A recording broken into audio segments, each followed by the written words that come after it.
Right positive energy YouTube ചാനലിലേക്ക് ഏവർക്കും സ്വാഗതം. ദേവേന്ദ്രൻ്റെ കണ്ണുകൾ തെളിഞ്ഞു. സൂര്യദേവൻ നേരെ ഉജ്ജ്വലമായി പ്രകാശിച്ചു. 8 ദിക്കുകളും പ്രശോഭിച്ചു. ആകാശത്തു നിന്നും പുഷ്പവൃഷ്ടിയുണ്ടായി. താരകാസുരൻ്റെ നിര്യാണത്തിൽ എല്ലാവരും സന്തുഷ്ടരായി. ബാക്കി വന്ന അസുരന്മാർ ജീവനും കൊണ്ട് ഓടി പാതാളത്തിലെത്തി. ഇന്ദ്രാദി ദേവന്മാരും ബ്രഹ്മാവും ഋഷിമാരും എല്ലാവരും ശിവസുതനെ വാഴ്ത്തി സ്തുതിച്ചു. പ്രസാദിപ്പിച്ച് കൈലാസത്തിലേക്ക് ആനയിച്ചു. ജയിച്ചു വരുന്ന പുത്രനെ കണ്ട ശിവപാർവതിമാർ പ്രസന്നരായി പുത്രനെ മടിയിലിരുത്തി തലോടി വാത്സല്യിച്ചു.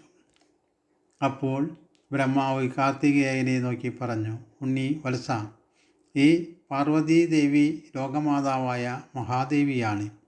ദേവിയുടെ ഇച്ഛാനുസരണമാണ് ലോകം വർത്തിക്കുന്നത്. ഇതാണ് ഉണ്ണിയുടെ മാതാവ്. ഈ ലോകനാഥനായ ലോകവന്ദ്യനായ പരമേശ്വരനാണ് പിതാവ്. ഈ മാതാപിതാക്കളെ വന്ദിച്ചുകൊണ്ട് ലോകരക്ഷയ്ക്ക് സഹായിക്കുകയാണ് ഉണ്ണിയുടെ കർത്തവ്യം. ഈ സമയം അനന്തശയനനായ വിഷ്ണുദേവൻ ഗരുഡാസനനായി എഴുന്നള്ളി ഈ ആനന്ദത്തിൽ പങ്കുചേർന്നു.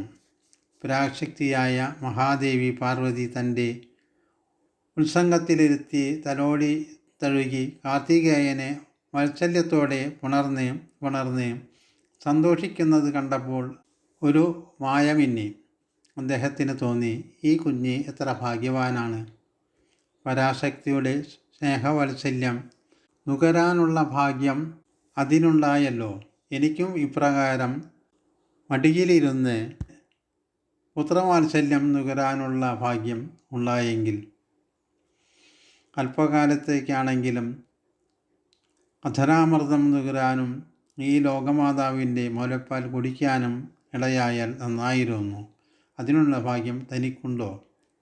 ഭഗവാൻ വിഷ്ണുവിൻ്റെ വിചാരം സർവാത്മാവായ ദേവി അറിഞ്ഞു കനിഞ്ഞു വരം നൽകുകയും ചെയ്തു.